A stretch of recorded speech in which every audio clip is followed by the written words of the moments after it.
अपने आप को देंगे, किसी को नहीं देंगे। वोट नहीं, जो ईपीएस की बात। हाँ, ईपीएस वाले अपने आप को देंगे। सरकार की ऐसी की तैसी। देखिए भैया, ईपीएस के जो बुजुर्ग हैं, पेंशनर हैं, लगभग 1 करोड़ हैं। साहब पता नहीं किस बात से नाराज हैं कि उनकी पेंशन रोक के बैठी है। तभी किसी ने कहा कि एक मुद्दत से मेरे हाल से बेगाना है, और न जाने साहब ने किस बात का बुरा माना है। आज हमारे साथ में फिर से मनोज जी हैं, और इन्हीं से जानेंगे कि उन्होंने किस बात का बुरा मान के बुजुर्गों की पेंशन रोक दी। मनोज जी, पहले आपका हमारे चैनल में बहुत बहुत स्वागत है। नमस्कार। मनोज जी, साहब ने किस बात का बुरा माना है, बुजुर्गों का एक प्रश्न है। साहब ने इस बात का बुरा माना है कि वो कहते हैं कि भाई बुजुर्ग कर ही क्या सकता है, बुजुर्ग कर ही क्या सकता है। अरे बुजुर्ग ही तो सृष्टि का निर्माता है। सृष्टि का निर्माता तब था जब वो जवान था, जब उसके हाथों में बल था, जब उसका दिमाग तेज चलता था, जब उसका शरीर चलता था, तो उससे निर्माण कराया। बड़ी बड़ी कंपनियां खड़ी कर दी उसने, बड़ा बड़ा रेवेन्यू जनरेट किया देश के लिए, देश के विकास में अपना योगदान दिया, अपना खून पसीना बहाया, और इस हद तक बहाया कि अपने को भूल गया। अपने देश के लिए, अपने बच्चों के लिए, अपने समाज के लिए पूरी जिंदगी करता रहा, जमा करता रहा सरकार की।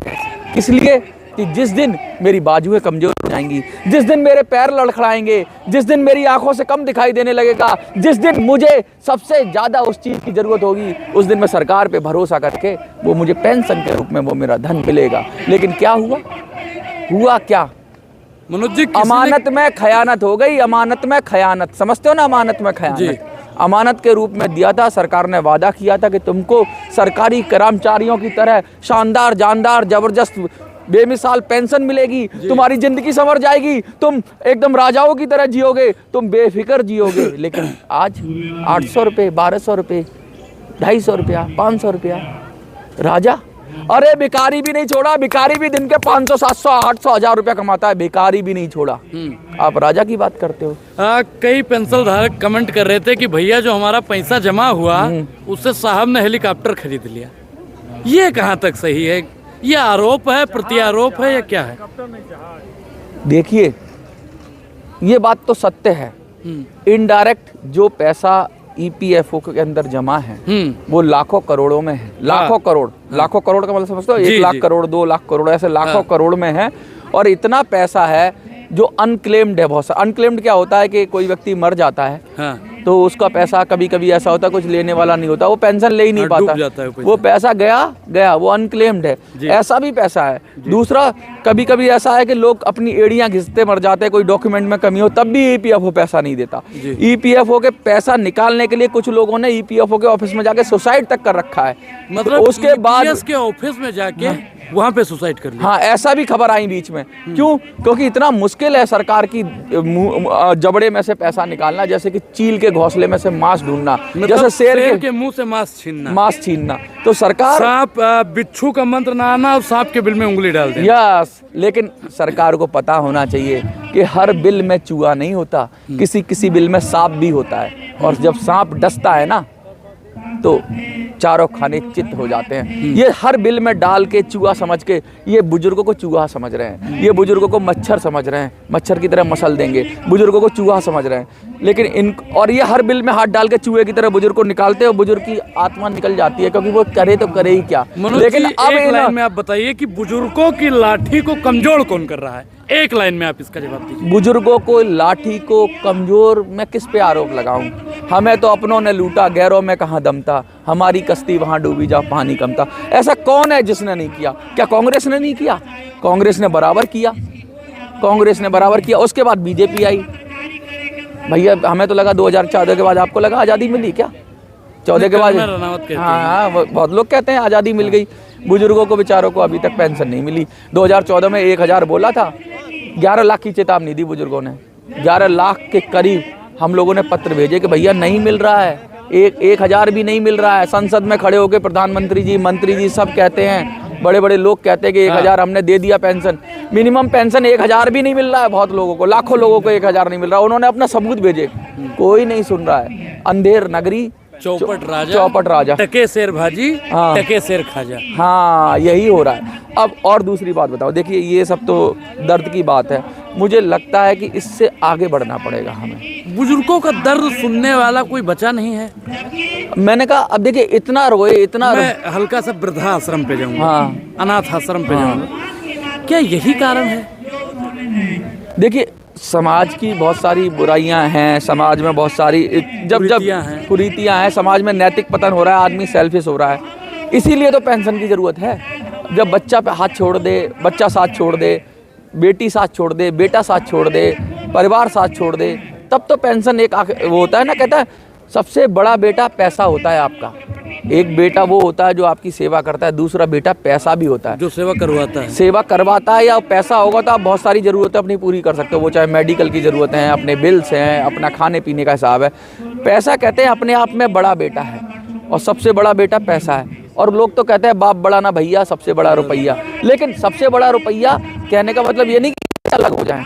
जब टूट जा रहा है आदमी तो उसको कम से कम पैसे का सहारा होता है, तो उसकी हिम्मत बनी रहती है, उसमें जज्बा बना रहता है और वो अपने काम कर सकता है। लेकिन अगर पैसे का ही सहारा छीन लिया जाए उससे, परिवार तो पहले ही चला गया, अपनी ज़िंदगी में मस्त हो गए बच्चे, उनको भी क्या कहोगे, उनकी शादी होगी, उनकी अपनी जिम्मेवारियाँ हैं। जिस आदमी ने, मुझे बताओ, आपके माता पिता ने ज़िंदगी भर आपको कमा के खिलाया, आपकी जिम्मेवारी है कि आप उसको खिलाओ, लेकिन क्या आपके माता पिता आपसे मांगेंगे? जिसने ज़िंदगी कमाया हो ना, वो शेर की तरह जीता है।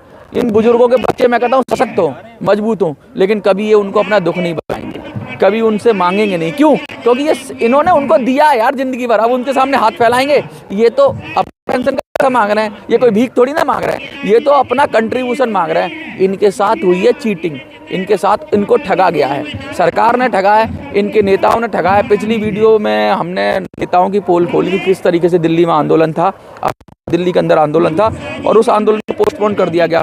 इनके ईपीएस के नेता भी सरकार के हाथों में खेल रहे हैं और वो ईपीएस के जो नेता, हाँ, जो ईपीएस की बात करते हैं, बीजेपी के हाथों में। बिल्कुल, मैं बताऊं कैसे। अभी सबूत है कोई आपके पास? सबूत क्या, साफ साफ कहते हैं ना, ये आप लोग तय कीजिएगा, हाँ, कि जो आपके नेता हैं, जो आपके हक और आवाम की बात करते हैं, क्या वो भी बीजेपी के साथ? उनको सब पता है। मैं आप ऑडियंस को फिर बता देता हूँ, फिर से दोहरा देता हूँ, मैंने बड़ी लंबी लंबी वीडियो बनाई है जी, किस तरीके से जब चुनाव होता है तो ये गायब हो जाते हैं ईपीएस के नेता। जब बीजेपी को जहाँ तकलीफ होती है वहाँ से ये गायब हो जाते हैं। ये मंत्रियों से मिलते हैं, प्रधानमंत्री से मिलते हैं, वित्त मंत्री से मिलते हैं, सबसे मिलते हैं, और जैसे जैसे आंदोलन तेज होता है तो उस पर छींटे मारते हैं पानी के, जिससे ज़्यादा आंदोलन तेज ना हो पाए। क्यों? ज़्यादा आंदोलन तेज होगा तो सरकार के खिलाफ चला जाएगा, बीजेपी के खिलाफ वोट चला जाएगा, तो किसी बीजेपी को कहीं नुकसान ना हो, इसलिए आंदोलन की दिशा मोड़ देते हैं। जहां अटैक करना है अर्जुन की तरह, वहां नहीं करते, दूसरी जगह करने लगते हैं। दिल्ली में चुनाव होगा तो महाराष्ट्र चले जाएंगे, महाराष्ट्र में चुनाव होगा तो हरियाणा चले जाएंगे, हरियाणा में चुनाव होगा तो जाके महाराष्ट्र में या उत्तराखंड में आंदोलन करेंगे। मतलब ये नाभि में तीर ना मार के इधर, हाँ, लेकिन बराबर तीर चलाते हैं, तीर बराबर चलाएंगे, लेकिन नाभि में निशाना नहीं लगेगा। इनको मालूम है कि नाभि में 10 साल से लगातार चला रहे हैं। जो इनके नेता हैं ईपीएस के, उनको मालूम है कि नाभि में ही हमारा ईपीएस का अमृत छिपा हुआ। हाँ, लेकिन वहां नहीं चलाएंगे, लेकिन अलग अलग चलाएंगे। एक समय में मैं भी इनको बड़ा प्रभावित था इनसे, लेकिन धीरे धीरे जब नेताओं से, हाँ, लेकिन धीरे धीरे जब मैंने इनके हालात देखे तो मुझे बड़ा दुख आया कि 10 साल से तुम चीट करे जा रहे हो बुजुर्गों को, और कभी बीजेपी के बड़े नेताओं ने कोई आश्वासन नहीं दिया। अच्छा, एक चीज मनोज जी, भाजपा कांग्रेस से ज्यादा झूठ तो फिर इनके नेता बोलते होंगे? बिल्कुल बोलते हैं, लगातार बोलते हैं, बार बार बोलते हैं, बार बार आश्वासन देते हैं। भाजपा का नेता एक बार भी नरेंद्र मोदी ने खुले मन से आके नहीं कहा कि मैं पेंशन दूंगा, बढ़ा के दूंगा। ये आके कहते हैं मोदी जी ने कह दिया है हमसे। वित्त मंत्री ने कभी खुले मन से आके नहीं कहा कि मैं तुम्हारा काम करूंगा, पेंशन बढ़ाऊंगा। ये आके बोलते वित्त मंत्री बेचारी के पास पैसा नहीं था, लोकसभा चुनाव किसी प्रकार से लड़ी हैं, आप बता रहे हो, तो वो क्या अपनी जेब से देंगे? वो क्या अपनी जेब से देंगे? कोई भीख मांग रहे हैं क्या पेंशनर? क्या बात कर रहे हो अनुराग जी आप? नहीं, आप बताइए कि जब हमारा जमा हुआ पैसा, जब नेता जो हमारे बुजुर्ग दादा देख रहे हैं, हाँ, उनको बेवकूफ बनाने का काम करते हैं, जब इन्हीं के नेता, हाँ, तो आप बताइए कि सत्ताधारी इनको पेंशन देंगे? नहीं देंगे, नहीं आप एक चीज बताइए, मैं उदाहरण के तौर पे समझाऊंगा। ये आपका मान लीजिए खेत है, ठीक? आपके खेत को अगर आप नहीं छुड़ाएंगे, हाँ, और आप हमको रख लिए हैं एजेंट, हाँ, तो हम आपका खेत बचाएंगे? हम तो कहीं और लेना हो जाए। हाँ, तो मिल रहा है ना, उधर से भी मिल रहा है, इधर से भी मिल रहा है। ये चंदे का पैसे से इकट्ठा करा। खैर, अब नेताओं को हम देखो कुछ सकारात्मक सोचते हैं, क्योंकि नहीं, दोनों चीज होता है, दोनों, लेकिन सकारात्मक ही नहीं सोचता, नकारात्मक भी सोचता। नकारात्मक तो बहुत हो गया। आप बताइए, बुजुर्गों से जो 200 रुपया 500 रुपया पेंशन पाता है, उससे चंदा चंदा लेकर और वहाँ पे चले जाते हैं और फिर वहाँ से भी चंदा लेकर आते हैं, बुजुर्गों को लॉलीपॉप दे देते हैं। और आप कह रहे हैं सकारात्मक सोचेंगे जी? नहीं, बुजुर्गों से चंदा लिया जाता है, वो लोग लेते हैं कि नहीं लेते? लेते हैं। और क्या करते हैं उस चंदे का? लाखों 2 रुपए का एक कागज पे लिखवाते हैं, ले जाके झूठ मूठ में पकड़ा के फोटो खिंचवा के अपनी नेतागिरी चमका के बुजुर्गों को बेवकूफ बनाने का काम करते हैं। कब तक होता है ये बुजुर्ग? अब नहीं होगा। क्यों नहीं होगा? क्योंकि इस पे हम और आप जैसे लोग खड़े हो गए सेनापति की तरह, हमने इनको एक्सपोज कर दिया। तो क्या हुआ? दिल्ली का आंदोलन अभी इन्होंने रखा था, दिल्ली का आंदोलन, ये स्थगित हो गया। दिल्ली का आंदोलन क्यों स्थगित हो गया? कि लोगों ने इंटरेस्ट दिखा दिया, इनसे आने से इंटरेस्ट ही कर दिया, इनको पैसा देना मना कर दिया। कह रहा अपने दद्दा से ले लो, अपने ताऊ से ले लो, अपने चच्चा से ले लो, अपने आकाओं से ले लो और उनसे ले लो जिनके लिए तुम काम कर रहे हो, अब उन्हीं से चंदा ले लो, हमारी जान छोड़ो। बुजुर्गों ने इनका किनारा कर दिया। बुजुर्ग इस समय बिल्कुल एकदम तैयार है, वो सोच रहा है। जिस तरह बुजुर्ग एकजुट हुआ हरियाणा के चुनाव में, उसने नोटा प्रेस किया, जिस तरह बुजुर्ग एकजुट हुआ वो सब हट गया है। बुजुर्ग महाराष्ट्र में एकजुट हुआ, उसने नोटा प्रेस किया। दिल्ली में आके बुजुर्ग अपनी शक्ति, अपनी ताकत दिखाने के लिए तैयार है। नोटा तो अंतिम विकल्प है, नोटा नहीं हुआ तो हम अपने कैंडिडेट उतारेंगे दिल्ली के अंदर, बुजुर्गों को उतारेंगे। और दिल्ली चुनाव के अंदर केजरीवाल हो, चाहे मोदी हो, चाहे राहुल हो, अगर कोई ईपीएस पेंशनर्स की बात नहीं कर रहा है तो कहते ना अपना दर्द अपने से मिटता है। जाके पाँव फटे विवाहित जाने पीर पर आए। ये कोई नहीं सुन रहा, हमारी कोई बुजुर्गों की नहीं सुन रहा। बीजेपी अपने एजेंडे पे लगी है, हिंदू मुस्लिम पे लगी हुई है, केजरीवाल अपने एजेंडे पे लगा हुआ है, मैं बहुत ईमानदार हूँ। कांग्रेस अपने एजेंडे पर लगी हुई है मुस्लिम तुष्टीकरण पे। नहीं समझ में आ रहा है कि आप फ्री बिजली दे सकते हैं, फ्री पानी दे सकते हैं, फ्री बस सेवा दे सकते हैं, सब कुछ फ्री दे सकते हैं, तो बुजुर्ग जो दिल्ली के बुजुर्ग हैं उनका ईपीएस काहे नहीं दे सकते हैं केजरीवाल से? मैं बताऊं इसलिए नहीं दे सकते। फ्री बिजली देने में थोड़ा सा खर्चा होता है, फ्री पानी देने में थोड़ा सा खर्चा होता है। फ्री पानी कुछ नहीं है, क्या है कि 2000 लीटर तो बहुत कम है, ये उनको मिलता है किस्मत से। सबका 20,000 लीटर पानी से ज्यादा हो ही जाता है, क्योंकि बिल के अंदर पानी होता है कि आपको, तो इन्होंने ऐसा टाइमलाइन खींच रखी है कि उससे ज़्यादा हो ही जाएगा। 200 यूनिट में एक बल्ब जलाओगे तो 200 यूनिट हो जाएगी, एक बल्ब 2 बल्ब। तो बहुत रेयर केस है, कोई एक आध आदमी हो उसको मिल जाए तो मिल जाए सब्सिडी। अक्सर सर्दियों में लोग अपना जो ज़रूरत की चीज़ें तो 200 यूनिट से ऊपर ही जाएगा, और 200 यूनिट से ऊपर जाता ही वो सब स्कीम सब खत्म। यानी कि फिर पूरा ही बिल पे करना है आपको।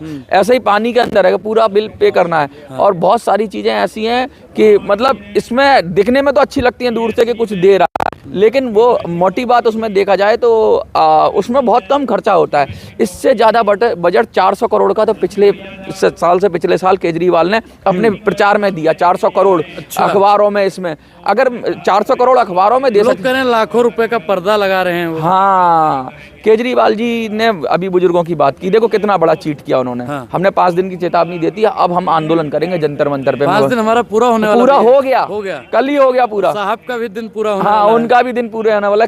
हम बख्शेंगे किसी को नहीं, क्योंकि देखो चाहे वो केजरीवाल हो, चाहे मोदी हो, चाहे राहुल हो, कोई हमारी बात नहीं कर रहा है, कोई हमारी बात सुन नहीं रहा है, कोई हमें समर्थन नहीं दे रहा है, कोई हमारी तरफ प्यार की नज़र से नहीं देख रहा है। और सब मतलब बड़ी बड़ी स्कीमें ला रहे हैं, लाड़ला भैया, लाड़ली बहना, लाड़ली महिला, लाड़ला बच्चा, लाड़ला बेटा। तो अरे लाड़ला बाप ईपीएस कब लाएंगे ये बताइए। लाड़ला बाप कब आएगा? लाड़ला बाप, अरे बाप को तो कोने में रख दिया तुमने, सबको बांट रहे हो। जो नहीं मांग रहा है उसको दे रहे हैं, जो नहीं मांग रहा। 200 यूनिट बिजली है, बहुत सारे लोग ये सिफुगा फेंट रहे हैं कि नहीं, ये बीजेपी वाले भी कह रहे हैं कि हम 500 दे देंगे, 400 दे देंगे। मैंने कार्यकर्ताओं से बात की, अब की हम 400 का लाएंगे, केजरीवाल से भी डबल दे देंगे। हम महिलाओं के साथ हम और लोगों को भी बस में फ्री कर देंगे, वो भी ला रहे हैं। लेकिन वो कोई मांग रहा है क्या? किसी ने नहीं मांगा। लेकिन ये जो करोड़ लोग अपने हक और अधिकार को मांग रहे हैं, इसको नहीं देंगे। इनके पैसे को उठा के अदानी को दे देंगे, अंबानी को दे देंगे, इधर उधर योजनाओं में लगा देंगे, पता नहीं कहाँ करेंगे। लेकिन उस योजना से बुजुर्ग को क्या लाभ मिल रहा है? उस योजना से ईपीएस धारकों को क्या लाभ मिल रहा है? देखो मैं बताऊं, ये सारी जो योजना लाते हैं ये बड़े मक्कार लोग हैं। मक्कार लोग में फॉर एग्जांपल आपको एक आइडिया देके पता लगेगा। ये योजना बनाते हैं, एक योजना बना के उसको कहते हैं कि हम दिल्ली में बुजुर्गों को पेंशन देंगे। एक योजना बनाई, अब बुजुर्गों का कोई कंट्रीब्यूशन नहीं, तो लोग कह रहे हैं बड़ी अच्छी सरकार है जी। ऐसा लगता है ना सारे दिल्ली के सारे बुजुर्गों को पेंशन दे देगी, ऐसा लगता है ना कि भाई दिल्ली सरकार बुजुर्गों को पेंशन दे रही है। फिर ये एक कोटा बना देते हैं, पहले तो हम बुजुर्गों को पेंशन देंगे, और फिर सारी दुनिया में कहेंगे 2,500 हमने बुजुर्गों को पेंशन दे दी। लेकिन फिर ये क्या करते हैं, चालाकी देखिए, इनका कोटा बना देते हैं। अब हम 80,000 को ही देंगे, फिर कोटे को भी ये सेग्रीगेट कर देते हैं, 10,000 इस साल में देंगे, 10,000 उस साल में देंगे, 10,000 उस साल में देंगे। अल्टीमेटली ये 10-5 हज़ार लोगों को पेंशन देते हैं और उसमें से भी कटिंग कर देते हैं। लेकिन ये ढोल कितना पीटते हैं कि दिल्ली में बुजुर्गों को 2,500 पेंशन मिल रही है। लेकिन ईपीएस के साथ ऐसा नहीं कर सकते क्योंकि जितने लोगों ने कंट्रीब्यूशन दिया है सबको देंगे, तो इनकी मजबूरी है। और योजनाओं में खेल कर सकते हैं, दिखा कुछ और सकते हैं और कर कुछ और सकते हैं, लेकिन जब ईपीएस 95 की बात करी जाएगी तो इनको पैसा देना ही पड़ेगा। इसलिए ये डरते हैं कि भैया दिखावा नहीं हो सकता, अगर एक करोड़ लोगों को पैसा देना है तो 1 करोड़ लोगों को ही देना पड़ेगा, इसलिए इनकी फटती है। तो भाजपा की कथनी और करनी में और अन्य पार्टियों की कथनी और करनी में फर्क है? सब एक जैसे हैं। देखिए मेरे तमाम बुजुर्ग साथियों और दादाओं, ईपीएस आपका कौन लागू करवा सकता है, कौन नहीं लागू करवा सकता है, क्योंकि जितना भी देखो सत्ता में बैठे हुए लोग ये एक भी आपकी ईपीएस की बात नहीं करते हैं। दिल्ली में जल्द में ही चुनाव है, वोट उसी को दीजिएगा जो, अरे वोट अपने आप को देंगे, किसी को नहीं देंगे। वोट नहीं, जो ईपीएस की बात, हाँ ईपीएस वाले अपने आप को देंगे, अपने कैंडिडेट को देंगे, किसी को नहीं देंगे। या तो नोटा को देंगे या फिर जो हम अपने कैंडिडेट उतारेंगे उसको देंगे। अब हमें किसी पर भरोसा नहीं, सबकी ऐसी की तैसी। जो खुले माइक भी देखिए, क्रोध, हाँ ये क्रोध है मनोज जी का, और इन्होंने पूरी मचा दी है। अब आप लोग तय कीजिए कि आपको भी सरकार की ऐसी तैसी करनी है कि नहीं। प्रतिक्रिया जरूर दें। बहुत बहुत धन्यवाद। जय हिंद, जय भारत। सरकार की ऐसी की तैसी।